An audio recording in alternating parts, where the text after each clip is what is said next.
This is the first video conversation for the Sophia Art Institute, and I'm especially proud and happy that my dear friend Polin Yang is here at the Modus Hotel in Varna with me. My name is Vенета Нейнска and I'm the artistic director of the Sophia Art Institute. Our goal is to present the highest possible form of art in Bulgaria for everyone to enjoy. We are especially grateful for our great hosts at the Modus Hotel. We feel super happy and comfortable here. And tonight, me and Miss Polin Yang will have a concert in Varna. And this concert tour is just happening here. It will continue in Burgas and Sofia.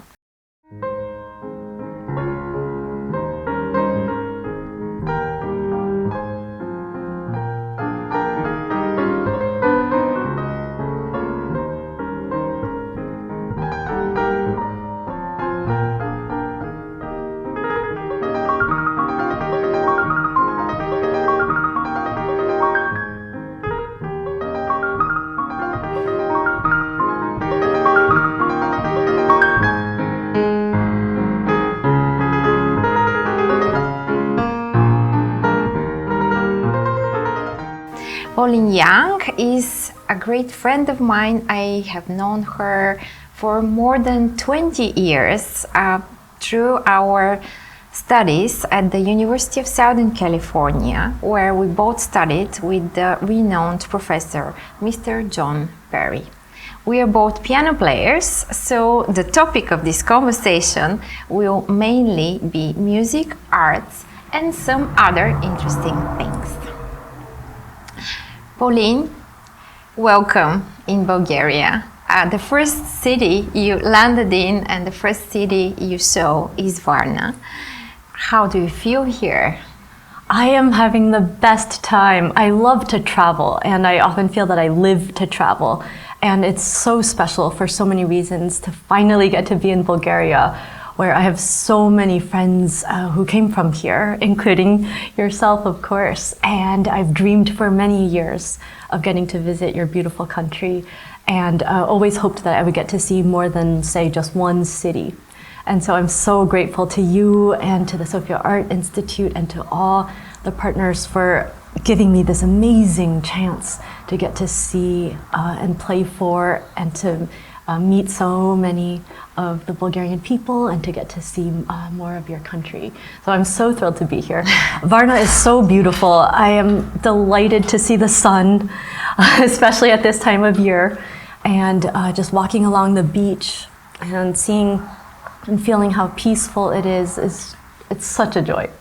You have traveled so much throughout the world, but your travels are usually for music, because of music, and there is another reason as well. But starting with your journey into music, was the piano your first choice?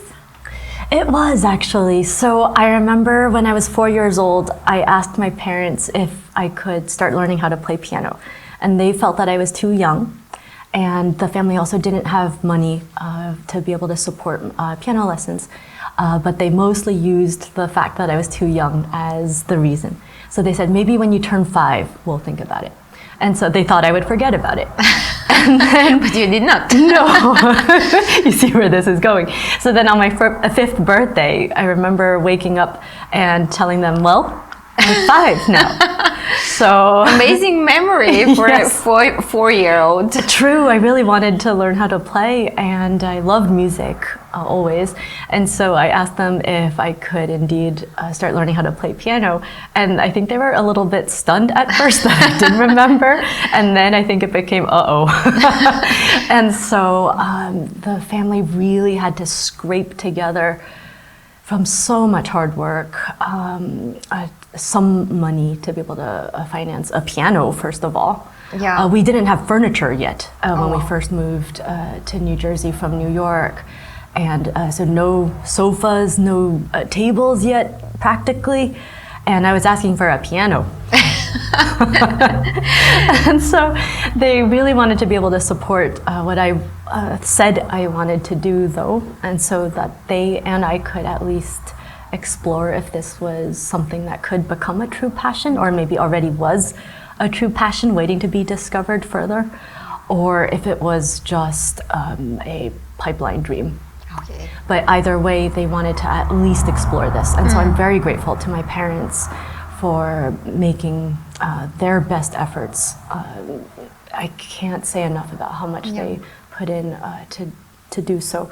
But so they did buy me a little Baldwin spinet piano, and then did indeed find me a teacher. And I loved that first teacher from that first lesson. This was my next question. Do you remember your first teacher? Very much so. So I was 5 years old, and I remembered looking forward so much to that first lesson. I was a little bit nervous, which is normal to meet the teacher for the first time, but she made me feel so comfortable and so excited and happy to be at the piano. And everything that she showed me at the piano made me want even more to learn the next thing, and then the next thing. And then I wanted to know, when can I play that piece? When can I get to that book? And so I think because I wanted it internally, it was never for some sort of external reward. It was not for praise. It was, I really just loved it. And then my teacher made me love it even more, and made me realize that I could accomplish little bits at a time, which made me feel like I was making progress even in the beginning. Yeah. And so I think, especially to a child, that's so important, so that it doesn't feel like, oh, I'll never get there. I'll never be able to play a piece at this rate. Yeah, support from the family is so important in every time you have a child that goes into the professional art world or even sports. And also, of course, I'm very glad that you mentioned the importance of your first teacher. Did you listen to classical music at home? Was this part of your family routine? I did, but only when my dad would be telling me to go to sleep, and then he would put that on, not understanding that for me, classical music is exciting. not. Yeah, exactly. And so I would think, oh, it's a piece by Chopin. I must find out what this is. Who's the pianist? When will I be able to play this? Instead of what he thought would be the case, because to him it was very calm. Yes.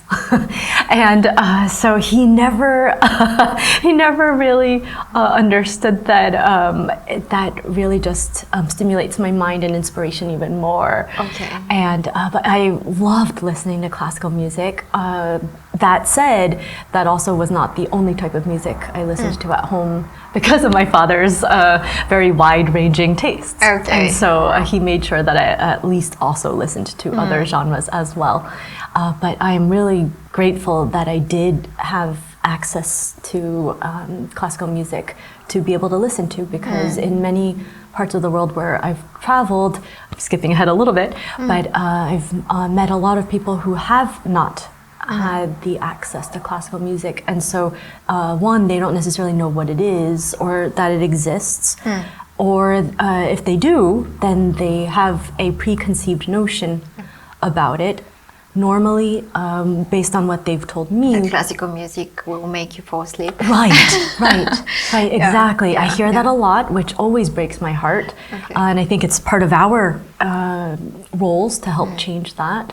And then I've also been told that they sometimes went into one of my concerts as audience members thinking, oh, I don't think I'm going to like this. Or I don't know any of these composers on your program, even if many of these are some of the greatest Western classical music composers. But of course, I understand if they didn't grow up with it, they wouldn't necessarily know how great Haydn is or how great Brahms is, right? Because to many of them, it would be just another name. So how would they know? Yeah. And so then they would look at my program and think, I don't think I will know any of these. I don't think I'll like it, therefore. And then luckily, many of them have told me that I managed to at least change their opinions of that, and that it made them more curious. So do you prefer performing in front of audience who is very informed about classical music, or do you prefer playing in front of audiences who are new to it? Oh, interesting. I think as performers, it's always interesting to play for any audience, and especially because every audience responds very differently. Okay. Both on an intellectual level and on an emotional level. And so it's always fascinating to me to hear afterwards when there is a chance to engage with audience members, which is not always the case, but when we do have the chance, I love hearing their feedback, whether it's their comments about a particular composer or something that they noticed about the piano itself. I love playing for any audience, really. That said, I would probably say that it's an extra special chance every time I get to play for an audience who is completely new to classical music, because they're coming in with no background or no expectations of what they will hear, and so it feels like a brand new opportunity to be able to share what I love so much. And I remember one example very clearly in Ethiopia, where I met a young man who said that he had never seen or heard a piano before. And at that point in my life, I don't think I had ever met anyone who hadn't seen or heard a piano before. And so it was very much a learning experience in both ways. And we got to talk more about what he thought then of the piano, what he thought of the music, whether he is now more curious to learn about it, maybe to even learn how to play it, perhaps. And so this kind of chance to me is very special because it's not the more typical concert audience. And so I hope to be able to reach out to and to bring in some new audiences. Yeah, that's amazing. Well, you had quite a spectacular beginning of your career. You were only 11 when you made your debut in Carnegie Hall and with the Philadelphia Orchestra. Do you remember the feeling of going on stage? Ooh. So I remember both extremely well. Those were two of the most nervous times I've ever been before a concert. I'm always nervous before every concert to this day, which I think is actually a healthy thing, as I've gotten to learn from my mentors. But I'll never forget. So March 7th, 1998 was the... specific. Very specific. That's how etched in my memory these are. And so indeed I was 11, and that was the performance with the Philadelphia Orchestra. That was, I was going to say... What did you play? The Chopin Second Piano Concerto. Oh, amazing. Right. And it was really a childhood dream of mine to get to perform with one of the big five in the US. So being in no particular order, the New York Philharmonic, the Philadelphia Orchestra, Boston Symphony, Cleveland Orchestra, Chicago Symphony. Again, in no particular order. But just to be able to play with one of them someday. Not only did I think that it wouldn't ever happen, but I certainly didn't expect that it would happen with one of them when I was 11. So I was really scared backstage. And I remember that my teacher, who was backstage with me, literally had to push my back from behind, push me out on stage because I said, I can't go there. And I had performed on stages multiple times at that point, and including with full orchestra. But I told them, I can't do this. And also it was one of the most spectacular venues I've ever played in. It was the Elegant Academy of Music in Philadelphia, which is the Philadelphia Orchestra's former home. Now it's the Kimmel Center. And the Academy of Music, as far as I know, is used more for opera now, but it's so beautiful with the red velvet, the gold, which I think Europe is more used to, but that's not as typical in the US. And so I thought this is a dream come true in so many ways, and I was terrified when it was actually happening. So that was that concert. A week later, March 14th, there were back-to-back Saturdays. Then I had indeed my solo recital debut at Carnegie Hall. And for that one, I was nervous, but in a different way. It was, I believe, if I remember correctly, an 85-minute program. For an 11-year-old.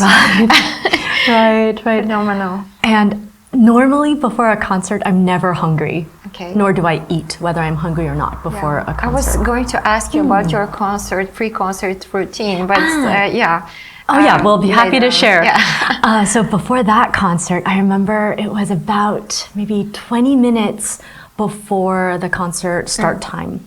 And I had already been backstage and on stage practicing before that for a few hours.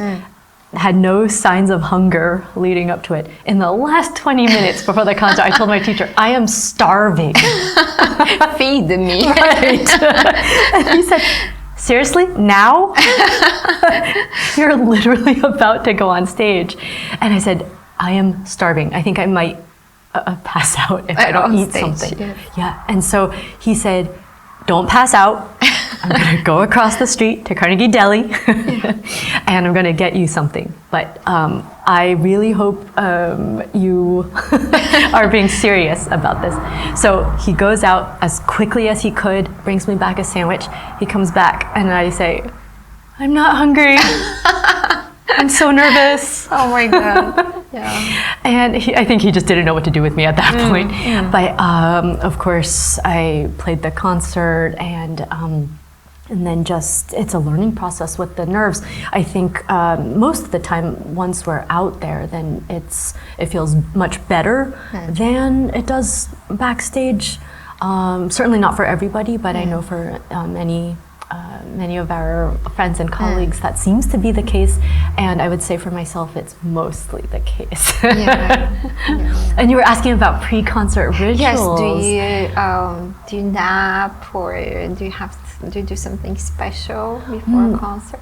I tend to not nap because I always worry about running the risk of whether it's going to be one of the instances when I may wake up feeling more groggy. Yeah. And I don't like that risk. I feel that if I feel tired on a concert day, which is, I mean, that's bound to happen, but at least then I know how to navigate that better than if I have to suddenly make myself wake up. And so I try to not nap. I will have some routines, as in going for a walk outdoors if possible, and then I'll try to listen to some music that's not any of the pieces that I'll be playing that night. And what else do? I do some light exercises away from the piano, so physical exercises. And it's a little bit of stretching, kind of just to wake up the body, to loosen up the muscles, to get a little bit more limber so that it lessens the chance of being too tight on stage, which is still bound to happen, at least in small spurts, at the very least, on stage, just because of nerves. But then at least a little bit of stretching and exercising could help with that. And then I try to remind myself of what many mentors have told me, which is that when I do get nervous before a concert, to think that I am more prepared than I think I am. And to also think about what it would feel like if this ends up being my last performance. Because that really changes one's perspective. And for some of my mentors... That's very good advice. Because unfortunately for some of my mentors, they experienced that, where they were no longer able to perform. So then for them, looking back, they thought, why did I let myself get that nervous? If now, knowing that that performance was going to be my last performance, would I have been so nervous? Would I have been okay letting myself get so upset about worrying about whether I would get every note? If you knew that this was to be your last performance, which piece would you choose? Or composer? Oh, that's a good one. I would say... This is not an easy question. No, I understand. it's not. It would take some time to It's think. not. I would say I would probably eliminate Haydn though, because so many of bad us experience with no, not at all. with Haydn. No, not at all. But I think so many of us tend to think of Haydn as being very happy, and at least compared with many of the other greats, I think he did have a relatively happier life, and also a healthier life. And so I think if I knew that such and such performance would be my last, I feel that I would pick something more nostalgic. Okay. So probably Brahms, Rachmaninoff, Schubert or Chopin. Heavy romantic music. But that said, actually those tend to be the core of what I play anyway. So All right, okay, great. So it will be something you have performed quite a lot. True. I do have a soft spot for those composers. Okay, well, I think they were the favorites of John Peri as well. Our dear professor, whom unfortunately we lost a few months ago, but we were both there for his 90th anniversary celebration, and this was a very, very special occasion. And you spent quite a few years with him at USC. How did your relationship develop? Do you remember the first lessons you had with him, and did the dynamic change with the years? Oh, yeah, it's one of my favorite people to talk about is indeed our dear teacher. And I have so many stories, as you can imagine. Please do share. They're all amazing. He was such a fascinating person. Absolutely, absolutely, on so many levels. And actually, I don't know if you knew this actually, but my history with him actually extends far beyond, further back, right, thank you, than freshman year at USC. So I was 8 years old, and it was one of my piano teachers. She had studied with Mr. Peri at Oberlin, and was in fact one of his first students. And so we, as her students then, were really his grand students, as she liked to refer to us. And so one day she had him over at her studio in Princeton to teach a master class, and I was very lucky to be one of the few pianists to get to play for him. And I remember, because I still have this on VHS, those old videotapes, and it's so funny to look back on. But there's a moment when, after the student before me finished, then goes, "Pauline, would you like to play for Mr. Peri?" And the order had already been determined, so I knew I was next. But she asked out of formality, and then you hear this tiny 8-year-old voice squeak, "No." Because guess what? I was nervous. Of course I knew he was. You were asked. I mean, you had the option of saying no, obviously. So right, why it was not a question. take it? Right. And I think at 8 I didn't know formalities and protocol and etiquette just It's understandable. And I knew though that we were all in the presence of greatness. I think that very much contributed to why I felt like I needed to say no, because I knew what a legend he already was at that time. And I was very scared to hear, I mean, first of all, to play for him, and then to also hear what he would say. And so I have the whole thing on video.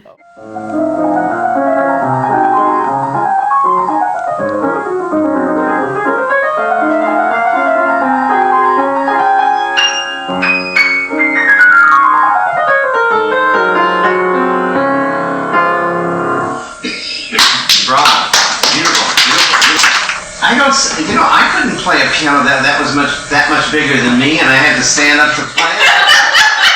I was reaching all over. I was just amazed. Oh, he was extremely complimentary and also so helpful with everything that he said, as he always has been. And so that was my first experience with him, and just have always worshipped his teaching and his vision and his understanding and deep reverence for the music and for the composers. So because I always looked up to that so much, that certainly will always stay with me, and I'm sure with all of us who were fortunate enough to study with him. The other thing is, and this is written into your music, where it says warm.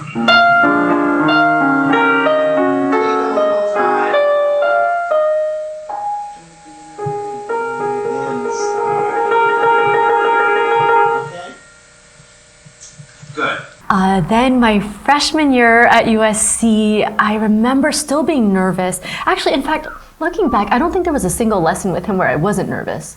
The extent of the nerves would change over time, sometimes depending on how prepared I was for a lesson as well. So it wasn't simply the fact that, okay, so now that I've studied with him for 8 years, I'm no longer nervous. It wasn't that. It was still varied from week to week or from lesson to lesson. Again, though, out of complete respect for just how much of a legend he will forever remain. And so every lesson, I remember my heart would be pounding so fast, and there were many lessons that I would preface by telling him, so I don't know if this sounds right, or I don't know if this is what you think I should do with the score. So he would just say, please don't talk, just play. Okay. Pretty much straight to the point. Yeah. And then sometimes I would play a measure. No, stop. And so, and of course then we would work through all the issues. When there were pieces or even sections of a piece where he felt that he didn't need to tweak so much, he would never tweak or correct something for the sake of just saying something.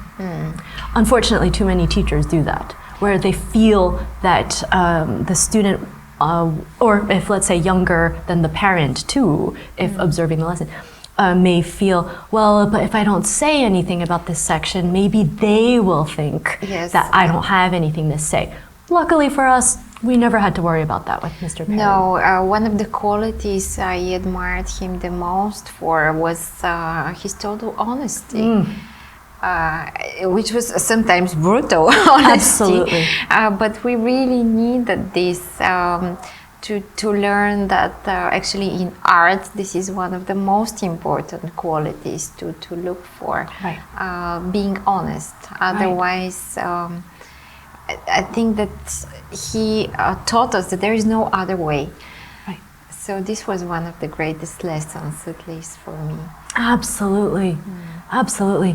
And I'm smiling extra because I'm thinking of so many of the quotes of his that he would just spout out, these brilliant, witty, sometimes very biting, but like you said, straight to the point, one-liners that would just make us realize, oh, got it. I'll fix it. You'll never hear it like that again. I adore the one about the talent and work. Yes, yeah. Do you have it in your mind? Absolutely. There was one lesson, or I should say it was 2 lessons back to back, during which I had showed up underprepared because I was focusing too much during that time on midterms. And I always tried to balance my time as best as I could, but during exams it's especially hard. But it was 2 weeks in a row that I was underprepared. And he was just very quiet after I played during the second of the 2. And he just said, you know, hard work beats talent when talent doesn't work hard.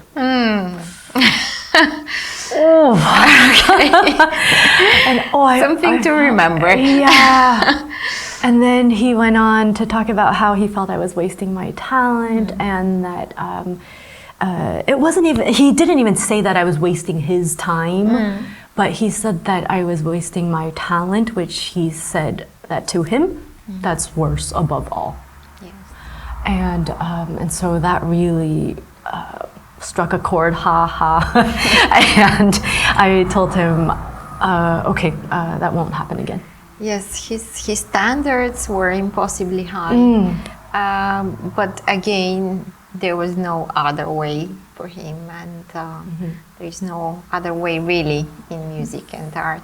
But you were actually busy with something which is equally important to you. Apart from studying music, you were actually double majoring in diplomacy. So how did you come up to the decision to study both of these very demanding subjects at the same time? Right.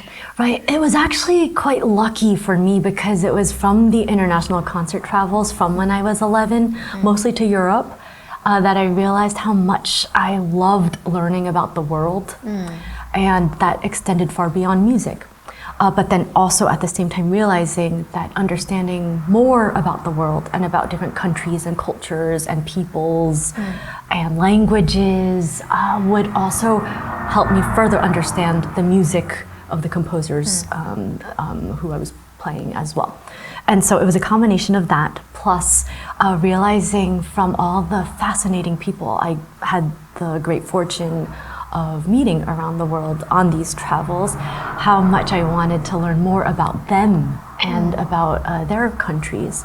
And so it made me realize that I didn't want to be living a life either in my studies or later on in the real world out there, to be living only inside the confines of the four walls of a practice room or even within the confines of a concert hall. To me, I love both. I love being in a practice room or being at home, just me, myself, and my piano. I'll never want to give that up. And I love being at the piano on a stage as well because of the opportunity to get to share such beautiful music that we're so fortunate to be able to play with audiences. Yet, I knew I wanted to know more. I was so curious always, I still am now, but even from a young age, so curious and hungry to learn about the world. So I figured that if I wanted to do that, then I didn't want to be at a conservatory. I wanted to be at a college or university where I could pursue a double major without feeling extra pressure from perhaps the conservatory to have to focus exclusively on music. And so I was so lucky because at USC not only was that where Mr. Peri taught as one of the many institutions where he taught at, but also USC, at least at the time, I hope it's still the case, but at least at the time was very, very not only encouraging, but gave incentives even to students to pursue not only a double major, but sometimes even a triple major, a double major, double minor. I mean, a double major is common in the States. That's one of the best things I love about studying in the US, because that's not often possible in other parts of the world.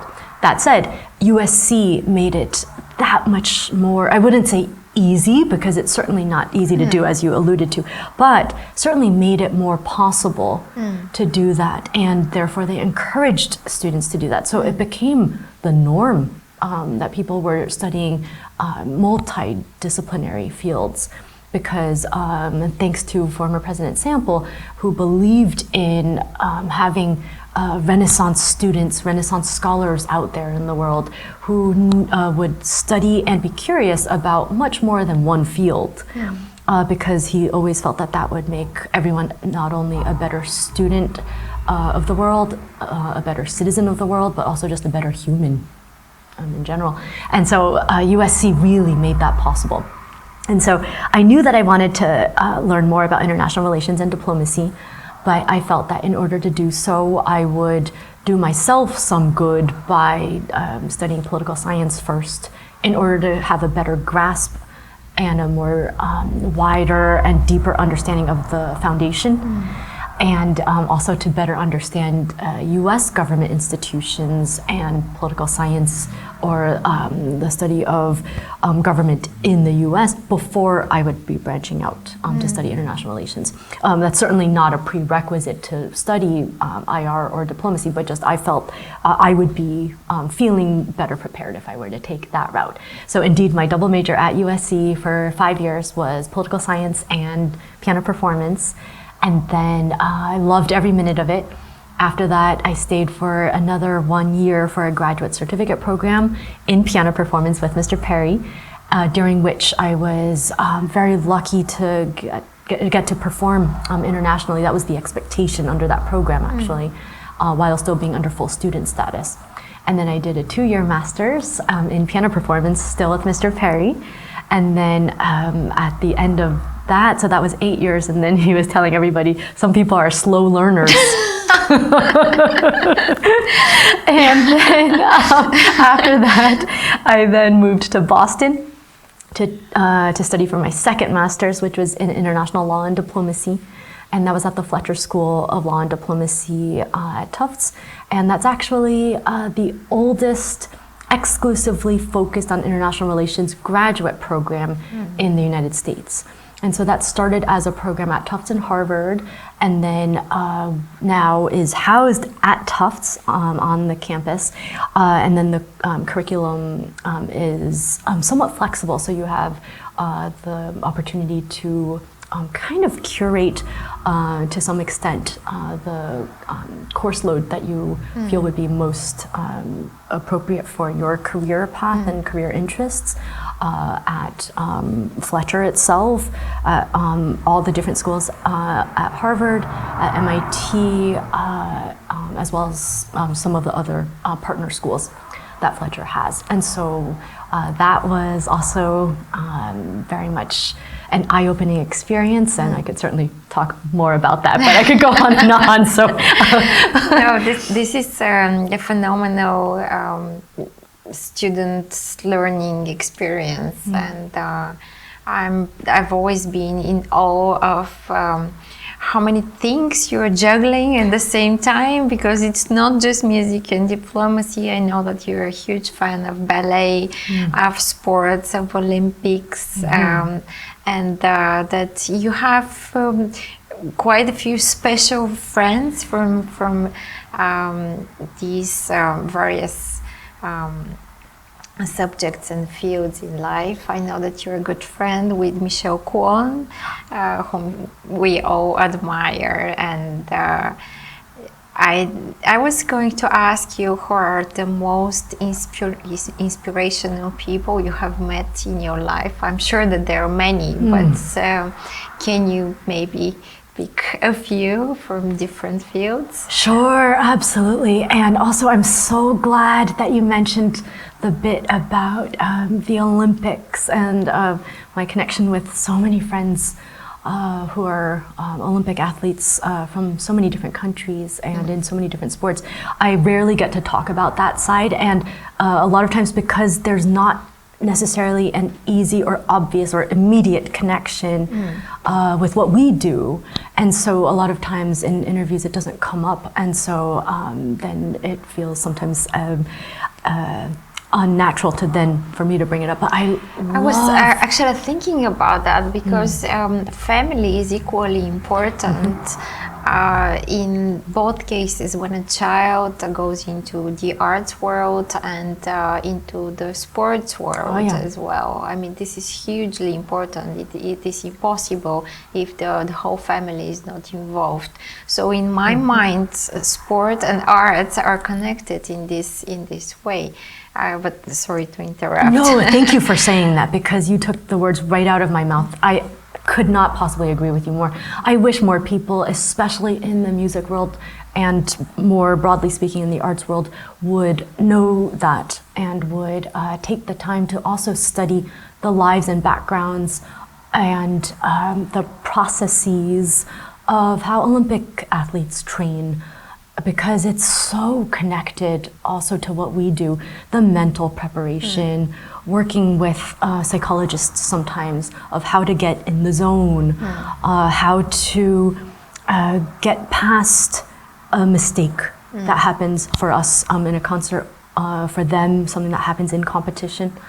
And I have benefited so much from getting to have such close access to watching and pretty much living with seeing how these Olympian friends of mine live and breathe and train, how they think, how they eat, how they go through life, how they go through the world. It takes a spectacular mindset. They are not there just by luck. They're not there because they had one good competition that launched them there. This is an everyday effort for decades, and so much blood, sweat, and tears. And so musicians and performing artists of all types should, I hope, relate more to Olympic athletes than many do. And so I could also go on and on about my Olympic friends, because I just worship them. And I often still now turn to them. For example, asking for advice on various types of things, such as, well, for me, I've been so lucky that I would say most of my dreams have come true, many of which happened already at a young age. And so while that's a very good thing, on the other hand, there have been times when I've wondered, but now what do I want to do? Or what should I go for next? I don't know, how do I come up with my next dream? And so I would talk to them, especially after they've won an Olympic gold medal. That was the dream. How do you top that? Second one? Right, and some of them have that. So then after that, no, what do you do? And then when that's so tied in with one's identity, or can be at least, then what do you do after that? How do you come up with new dreams? And so they've really given me a lot of great food for thought, for how to go through how they think, and then also how they have to frame different.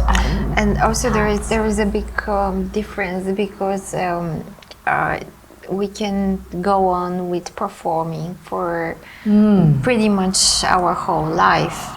And being an athlete is usually, for most sports, an occupation for your first part of your life. Right. So it takes a lot of courage, I think, to pursue such a dream, when after achieving this dream you actually have to change your life completely and live differently. Do you have you followed the lives of some of your friends after they have won a big award in sports, and how their life changed? I have, and I've seen both types, I should say, if we were to broadly categorize, either those who stay involved with the sport very closely, either now coaching or perhaps leading a federal organization or federal or national body, governing body of the sport, or the other broad category of doing something entirely different. And I've learned a lot from friends who have who would fit either category, and I've learned so many life and career lessons from both cases, or both types of cases, I should say. And then I also will often ask them what they're reading, or what they were reading when they were at the Olympics, for how to think, what to focus on, how to eliminate things that we shouldn't be focusing on, and so much great advice from them, because they've lived it, and at the very highest of levels. So that said, have you ever considered not being involved in music? I have, actually. I've always known that I would want for the piano and for music to always be a huge part of my life. That said, when I would say maybe, I'm trying to remember if I know the exact point at which I decided that I didn't want to take the traditional concert career path. Let's describe that as being what we might know as focusing exclusively on tour, or even before touring, competitions, then touring, recording, probably that being the main three. And so I knew that as much as I loved music and being at the piano, and to be able to share music with audiences everywhere as broadly as possible, I didn't want for that to be the only thing in my life. So that's one. And then two, I didn't think I would be entirely happy, let's say, being on the road, 300 days out of the year. I do love to travel, as I said, but there's a balance. And I do also like to have some time at home to just have that feeling of being grounded and rooted again. So I do need that as well. But I did also know I wanted to be able to keep performing for as long as I can as well. But also that said, I remember when I set foot on campus at the Fletcher School, which is such a demanding program, very rigorous training, and the school has historically turned out so many of the world's greatest ambassadors, foreign ministers, prime ministers, some of whom had, particularly the foreign ministers and ambassadors, had already served as such and then went for further study at Fletcher, sent on behalf of their government, and then back to their countries into different positions. So it's a very rigorous program, and so I knew going in that I was running the risk of potentially never performing again, simply because I was going to be spending 2 intense years focusing on this.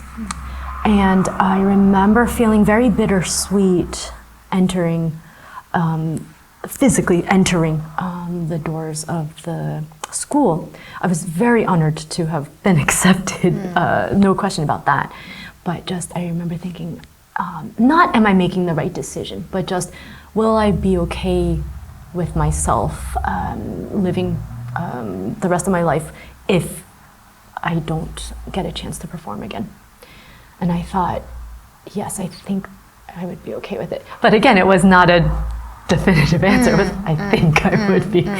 Luckily, with just how many amazing mentors who had surrounded me and who continue to surround me throughout my life, not just during my time at Fletcher, they were really watching out for me and also were very supportive of both, let's say, sides of my background.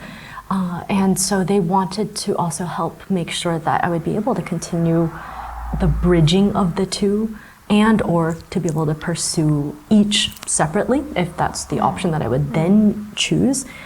And because of them, I would say, I have been fortunate enough to be able to not only still do performances, but to even then be able to combine them. That's fantastic. So you have mentioned several times that you travel a lot and you have been to many different countries on practically all of the continents, or almost so. Almost. Australia is a dream. Okay, so you do have a dream that you want to achieve. Thank you. Let's keep it on the list. That's right. So which one is the most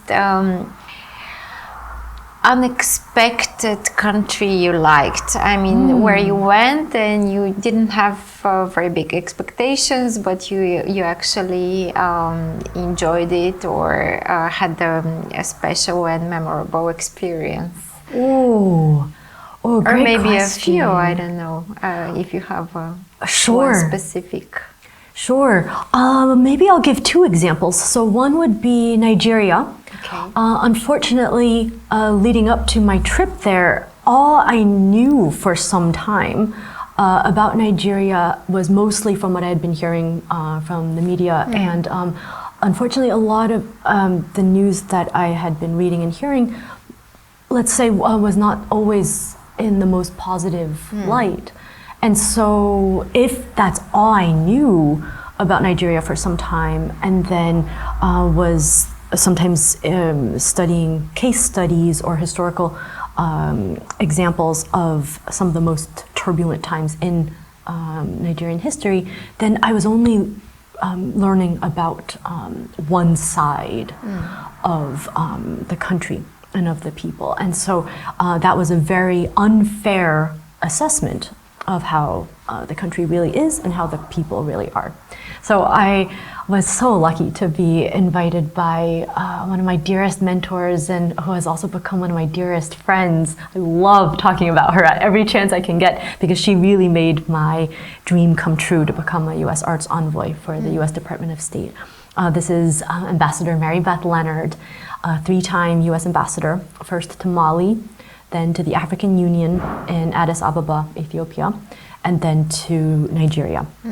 And so when she had me in Nigeria, not only did I learn so much more about multiple facets of the country and about the people, but so much more about their culture as well, because she and her staff at the U.S. Embassy, both in, so the U.S. Embassy in Abuja, and then also with the U.S. Consulate in Lagos, all of the staff made it a point to make sure that it was very much an exchange, so that it wasn't me going in as an American and then talking at the audiences there, playing for the audiences, but then not speaking with them after. It was very much an exchange. Throughout my visit, which if I remember correctly was for about 11 days, and I got to travel to multiple cities, meet with various types of audiences, ranging from elementary school children. I remember one little girl, she was maybe this tall, and she played a pink cello that was maybe this tall. And it was covered with colorful stickers with hearts, stars. It was very adorable, and she wanted to play for me. So audiences ranging from that to the foreign minister, let's say. So very diverse. Yes. And it therefore opened my eyes that much more to the people of the country. So Nigeria is definitely a place you would recommend for visiting? I was very lucky because I was very well taken care of, and so I personally never felt unsafe. But if anyone were to go there, then as with going anywhere, I would say, but always just to make sure that one checks the travel precautions issued by one's home government, and then also to be aware of all the latest happenings before booking a trip. But again, that's not specific necessarily to Nigeria, but to go anywhere, before going anywhere. But I loved my time there, absolutely. And then another example I wanted to share, slightly different because of why, was Palau. And so Palau, I didn't have expectations because I didn't know very much about it. And I got very good at explaining where it is specifically. Okay, let's hear it. So it's in the on the Pacific, and it's right near the Philippines and Indonesia, and straight up from Australia. All right. And it is its own country. And I remember before going there, just not really knowing what to expect. And so, of course, before every trip, I do then read up on... So what took you there?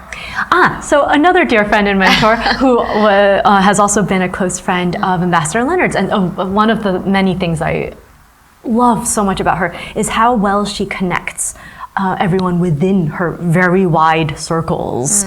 And so she has connected me with all of her friends and colleagues. And so a lot of my friends and mentors have now been either former or also current ambassadors. Actually, before I go on about Palau, I should mention when Ambassador Leonard was ambassador to the African Union in Addis, she had me for my first ever trip to Africa, to Ethiopia. And I remember she showed me the guest list before one of the concerts. And I remember going through page after page where every name on the guest list started with H.E., his or her excellency, right? And so it was about 4 pages of ambassadors. And and then also a lot of UN commissioners. And so I was very honored. I told her that. And I said, but also this is a little bit intimidating. And so she said, oh, don't worry, we're just amongst friends. Okay. And I said, yes, your friends. She said, who will soon become your friends as well. And this was true? This was true. And she really made it possible for it to feel that way. And I'm so grateful to her for so much, but that being one of the many things. And so then Ambassador Joel Ehrenreich, our current U.S. ambassador in Palau, he has also always been a huge supporter of cultural diplomacy, public diplomacy, and so had always said that we should do something on arts diplomacy if I'm ever in the region. And he's always done a lot in sports diplomacy, and so he luckily, which I also hope that many more diplomats will realize as well, not just in the US but around the world, that arts diplomacy is just as effective and can do so much to bring audiences and cultures together. And so I was very lucky that he did have me in Palau, and I was staying at the ambassador's residence, which I've been very lucky to often stay at in these different trips, and I never feel that it gets old or normal, no matter how many times I get to do it, because this had already been a dream for so long, and every time it still is a pinch me moment where, how is this my life? And I just feel so lucky every day, but especially when I realize that I'm getting to live this dream. Well, so with all these travels, where is home right now? And if it was to change, where would home be for you? If you had a choice, if you were able to choose any place in the world? That's tough. Where's home right now? That's easier to answer. Let's start there. Okay. Step by step. Okay. So I'm in the Washington, D.C. area, and I've been based there for the last 10 years. Where I would choose if I could live anywhere, I would say definitely somewhere in Europe, partially because of how much I feel that sense of reverence for the composers and for Western classical music being based out of here. And so I love, for example, walking the streets in Vienna and just thinking, how is it possible that Schubert lived here, that Mozart was here, that Brahms was here? So Vienna is a possibility? Is very, very high on my list. Amazing. And also with the Vienna Philharmonic being there. Yes, I remember that John Peri was saying that actually he had studied with many great teachers, but his greatest was the Vienna Philharmonic. So imagine that you live in Vienna. How would the perfect day of Polin Yang in Vienna look like? What would you do? Oh, that's also such a good question. The easiest part of that to answer would be to be at every single one of the Vienna Philharmonic's concerts and at the opera. As much as possible, which is then actually impossible in a way because a lot of times they're on the same night since they're split. But to get to hear as many of their performances live in the Musikverein and then at the Staatsoper Wien. What a dream that would be. Well, okay, but this is for the evening. What would you do during the day? During the day. So one thing I think would be that I would spend as much time as I could at the Austrian National Library going through the autographed manuscripts of Schubert's scores, for instance, or like really just walking the streets and alleys of Vienna and trying to imagine what it must have been like in the 1800s, let's say. And then also learning more German. I grew up learning some German and continued to do so in college and then later on. Languages are very important to me, and so that would be one thing I would very much be keen on filling my day with. Practicing, of course, that would of course be part of the day, naturally. Do you practice every day? I try to. How do you manage when you travel so much? Ooh, it's tough when traveling. Sometimes I'll try to fit in an hour or two between meetings or between events and programs. 1 hour is sometimes more likely, 2 is if I'm lucky. That's when traveling. And then I always, though, before the trips, try to pre-plan to the best of my ability exactly where and when the practicing will be. Not only so that that's blocked out in my schedule, but also so that it's well, I mean, out of necessity, because as you know, as pianists, it's not so easy just being able to practice anywhere. And then for places where there are pianos, then is it available during the times when we're free in our schedules?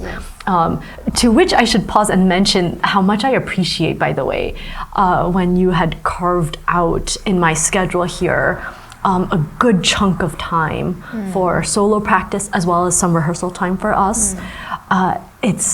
I was going to say you have no idea, but actually you do have an idea. So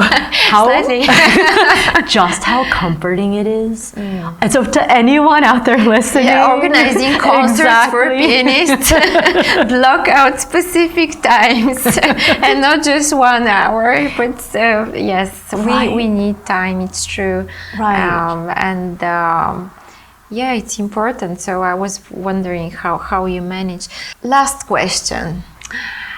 If you had the choice to play any pianist's piano, live, alive right now or from the past, who would you choose? Whose piano would you choose? Wow. Oh, that's a good one. I would say maybe Brahms's Steinway. Okay. So thank you so much for sharing this first ever video conversation for the Sophia Art Institute. We were here at the Modus Hotel, an amazing, stylish place. We both enjoyed so much. And I will allow myself to remembering that you had this other dream besides going to Australia of hearing the Vienna Philharmonic New Year's concert. So I wish you to fulfill both of these dreams in the coming year or years. And thank you so much for being with us and for sharing your beautiful art with the Bulgarian audience. And thank you and the Sophia Art Institute so much, and the Modus Hotel Varna, and just everything that you and your incredible team have been doing and continue to do, not just for me on this tour, but also for so many artists out there. It's a huge pleasure. Thank you.